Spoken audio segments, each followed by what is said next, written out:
this is Zan, please come to follow her. Guys, today we're going to be reading Ruth 2, guys, from the Universal Version, also known as the NIV version. If you guys want to go and read along, you guys can go to BibleGiver.com, or you guys can go ahead and go get a Bible. I don't really care how you guys end up, but let's get started. Ruth 2, guys, before I get started, I want to go ahead and apologize for any mispronunciations I may pronounce. But anyway, let's continue on. Ruth 2, Ruth meets Boaz in the grain field. Now Naomi had a relative on her husband's side, a man of standing from the clan of Elimelech, whose name was Boaz. And Ruth the Moabite said to Naomi, "Let me go to the fields and pick up the leftover grain behind anyone in whose eyes I find favor." Naomi said to her, "Go ahead, my daughter." So she went out, entered a field, and began to glean behind the harvesters. As it turned out, she was working in a field belonging to Boaz, who was from the clan of Elimelech. Just then Boaz arrived from Bethlehem and greeted the harvesters.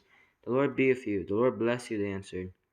Boaz answered the overseer of his harvesters, "Who does that young woman belong to?" The overseer replied, "She is a Moabite who came back from Moab with Naomi." She said, "Please let me glean and gather among the sheaves behind the harvesters." She came into the field and has remained here from morning till now, except for a short rest in the shelter. So Boaz said to Ruth, "Now, my daughter, listen to me. Don't go and glean in another field, and don't go away from here. Stay here with the women who work for me. Watch the field where the men are harvesting and follow along after the women. I have told the men not to lay a hand on you, and whenever you are thirsty, go and get a drink from the water jars the men have filled."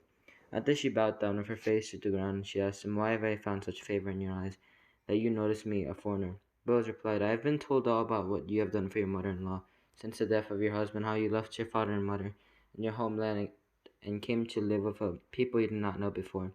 May the Lord repay you for what you have done. May you be richly rewarded by the Lord, the God of Israel, under whose wings you have come to take refuge.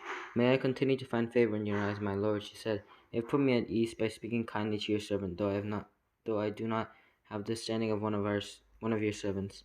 At mealtime Boaz said to her, "Come over here. Have some bread and dip it in the wine vinegar." When she sat down with the harvesters, he offered her some roasted grain.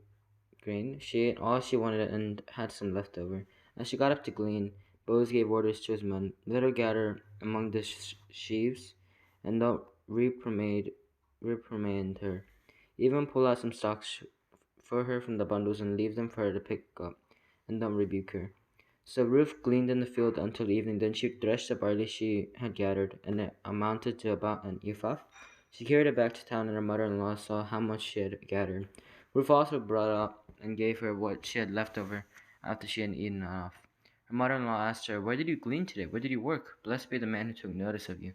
Then Ruth told her mother-in-law about the one at whose place she had been working. "The man of the name I worked with today is Boaz," she said. "The Lord bless him," Naomi said to her daughter-in-law. "He has not stopped showing his kindness to the living and the dead." She added, "That man is our close relative. He is one of our guardian redeemers." Then Ruth the Moabite said, "He even said to me, 'Stay with my workers until they finish harvesting all my grain.'" Naomi said to Ruth, her daughter-in-law, "It'll be good for you, my daughter, to go with the women who work for him, because in someone else's field you might be harmed." So Ruth stayed close to the woman of Boaz to glean under the barley and wheat harvest were finished, and she lived with her mother-in-law. Alright guys, I hope that you guys enjoyed. Make sure to subscribe, make sure to click that like button, make sure to click the bell to be notified whenever I post, to show me some support. Anyway guys, I hope that you guys enjoyed it, and I'll see you guys next time. Bye.